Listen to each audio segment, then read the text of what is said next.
I'm your Rockport neighborhood news reporter, Adam Beam. Over the weekend, a tense scene in this very church parking lot. A suspect brandishing a firearm taken into custody, and what we're now learning from law enforcement.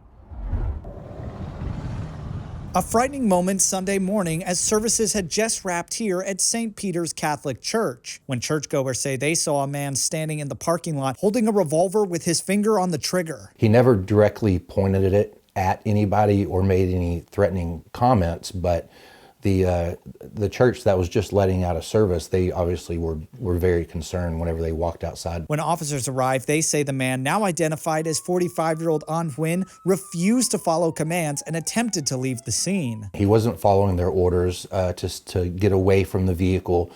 He wasn't following orders to show his hands, and he was refusing to get on the ground. Huynh, a Rockport resident, was said to have been familiar with the congregation. Chief Nathan Anderson tells me several churchgoers recognized Huynh and believe he may have been experiencing a mental health issue. Police now are also working to find out how he got a hold of a firearm given a prior felony conviction. That's the reason that law is on the books, is because, hey, if you're a felon, you can no longer have a firearm. Huyhn's now facing 2 charges, unlawful possession of a firearm and deadly conduct. And after a year filled with similar scares at places of worship nationwide, Anderson has a message for local churches and the community as well. Everybody needs to be vigilant. Everybody needs to be aware of what's going on, and you need to keep an eye out. You need to see something strange going on. You need to report it. Don't just ignore it.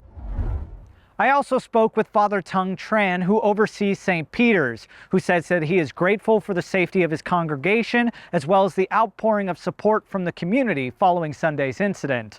Reporting in Rockport, I'm Adam Beam for KRIS 6 News.